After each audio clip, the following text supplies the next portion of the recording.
Focus of the day.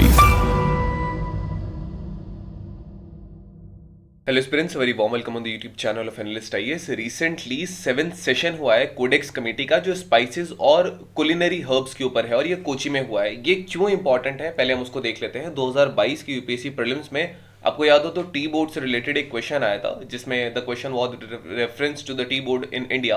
Consider the following statements. The tea board is a statutory body, it is a regulatory body attached to ministry of agriculture and farmers welfare. The Tea Board's head office is situated in Bengaluru. The board has overseas offices at Dubai and Moscow. Which of the statements given above is the correct? You can pause the video, you can try to answer. So the correct answer of this was 1 and 4. Both the statements of the first and the fourth are correct. Now that is why जो 7th session हुआ है कोविड-19 के बाद पहली बार ऐसी physical meeting है जो spices पर हुई है। स्पाइसेस बोर्ड क्या है, इसके अलावा यहाँ कोडेक्स एलिमेंटेरियस कमीशन है, ये कहां पर स्टैब्लिश होता है, इसके क्या यूजेस होते हैं। आफ्टर दैट जो codex committee on spices and culinary herbs है, इसका क्या यूज है। कुछ सर्टेन स्पाइसेस के बारे में हमें पढ़ना है। अभी जो मीटिंग हुई है उसकी कुछ हाइलाइट्स देख लेते हैं। After that we'll be solving out today's prelims and the mains practice question based on this topic. And prelims में हमारे पास 2 क्वेश्चन है, सो लेट्स स्टार्ट।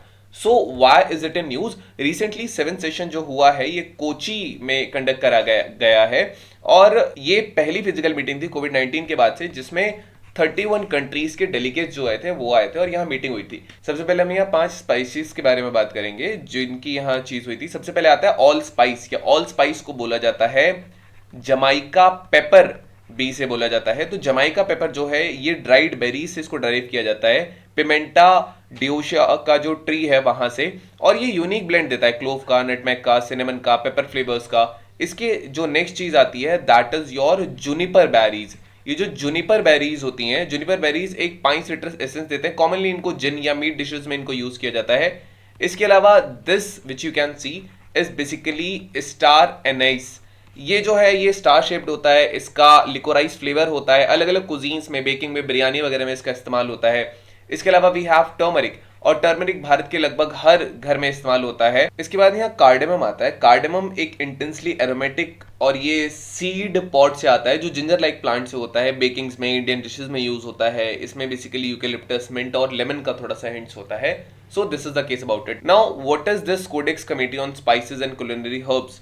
तो ये जो कोडेक्स कमेटी है ये कमेटी है जो इंटरनेशनल स्टैंडर्ड्स को जो है वो डेवलप करती है, खासकर स्पाइसेस के लिए या कुलिनरी हर्ब्स के लिए। ये मैंडेट करती है एक world wide elaborate scientific based quality standards रखती है स्पाइसेस के लिए इन अकॉर्डिंग टू द जो कोडेक्स के जो प्रिंसिपल्स होते हैं उनके अकॉर्डिंग इसका वर्क होता है।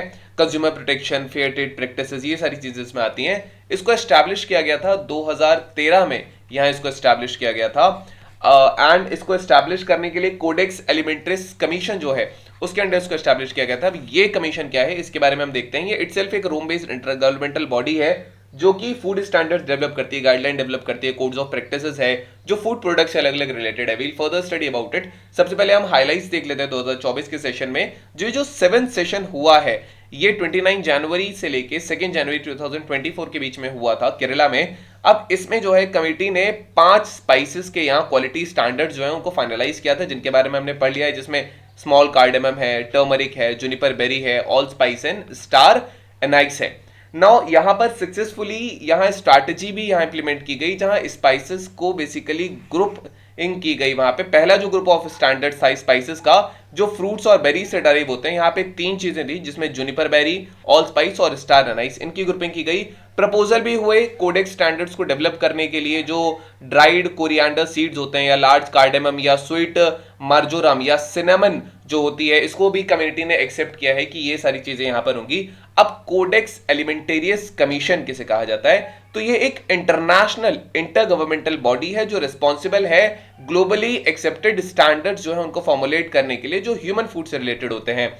इसको food agriculture organisation and world health organisation ने इसको जो है वो एस्टैब्लिश किया था और इसका जो हेडक्वार्टर है that is in Rome, Italy. Now इसकी अगर हम मेंबरशिप की बात करेंगे तो 189 मेंबर कंट्रीज हैं। इसकी मेंबरशिप ओपन है सारे मेंबर स्टेट्स के लिए जो कि फूड एग्रीकल्चर ऑर्गेनाइजेशन और वर्ल्ड हेल्थ ऑर्गेनाइजेशन के साथ एसोसिएटेड हैं और वो इंटरेस्टेड हैं इंटरनेशनल फूड स्टैंडर्ड्स में।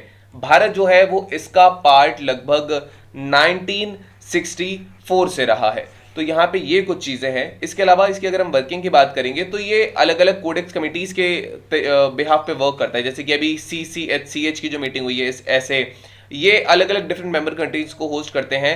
रेगुलर सेशंस होते हैं हर साल। यहाँ पे सेशन जो है अल्टरनेटिवली कभी जेनेवा कभी रोम में होते हैं, और ये 6 ऑफिशियल लैंग्वेजेस जो कि यूएन की हैं उनमें ये वर्क करता है। नाउ इसकी फंडिंग जो होती है, कमीशन की जो फंडिंग होती है, रेगुलर बजट जो वर्ल्ड है ऑर्गेनाइजेशन का या FAO के जो रेगुलर बजट्स होते हैं जिसमें वर्क सब्जेक्ट जो होते हैं वो अप्रूव होते हैं, जितनी भी गवर्निंग बॉडीज हैं उनके थ्रू ही इसकी फंडिंग होती है।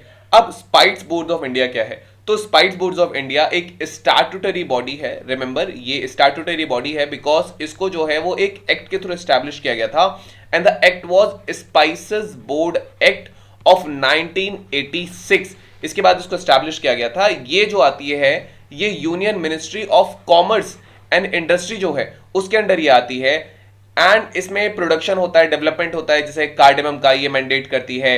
52 ऐसी स्पीशीज है जिनके एक्सपोर्ट प्रमोशन के लिए वर्क करती है, जो कि इस एक्ट में शेड्यूल्ड हैं। ये research, development, regulation, domestic marketing है स्मॉल राज कार्डेमम का। इसके अलावा जो हार्वेस्ट के बाद जो होता है, जैसे पोस्ट हार्वेस्ट इंप्रूवमेंट है सारे स्पाइसेस का, एक्सपोर्ट प्रमोशन करना सारी स्पाइसेस का, खासकर की एक्सपोर्टर्स को असिस्ट करना टेक्नोलॉजी अपग्रेडेशन में, क्वालिटी मैनेजमेंट में, ब्रांड प्रमोशन के लिए, रिसर्च प्रोडक्ट डेवलपमेंट के लिए, और स्पाइसेस को खासकर की नॉर्थ ईस्ट के इलाकों में डेवलप करने का जिम्मा भी इसी बॉडी का है। ये क्वालिटी जो स्पाइसेस है उनको रेगुलेट करती है एक्सपोर्ट्स के लिए through it's quality evaluation services इसके पास हैं। इसके अलावा ये एक इंटरनेशनल लिंक की तरह वर्क करती है। अगर कोई भी इंडियन एक्सपोर्टर जो है, अगर वो बाहर फॉरेन अगर वो इंपोर्टर है, उनके बीच में अगर लिंक एस्टैब्लिश करना होता है तो वो इंटरनेशनल लिंक एस्टैब्लिश करने का काम जो है वो स्पाइसेस बोर्ड ऑफ इंडिया करता है। अगर हम इसके नेटवर्क की बात करते हैं तो इसका जो हेडक्वार्टर है वो कोची केरला में है।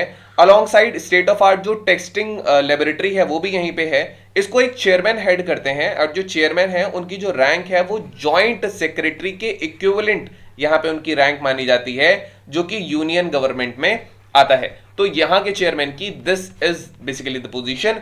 नाउ यहाँ पर एक चीज और होती है, यहाँ पे रीजनल लेबोरेटरीज हैं, जैसे मुंबई में, चेन्नई में, दिल्ली में, टूटिकोरिन में, कंडाला में, गुंटूर में, यहाँ इसकी अलग अलग बॉडीज भी हैं, रेगुलेटरी लेबोरेटरीज हैं। Now we have our today's prelims practice question. The question says the spices boards of India falls under the control of which government ministry? Ministry of agriculture, finance, commerce and industry and health. Next question says what is the rank equivalent to the of the chairman of the spices boards of India? Is it cabinet minister, joint secretary, chief secretary, or state minister? You can type the answers in the comment section. They'll let you know if it's correct or not. Then we have today's main expected question, and the question says what is the significance of spice industry in India? What are the challenges in its trade, and highlight government initiatives to boost growth of this sector. So this was all about today's video and session. I hope you understood it very well. Thank you, have a nice day, and stay tuned with Analyst IAS for your better preparation.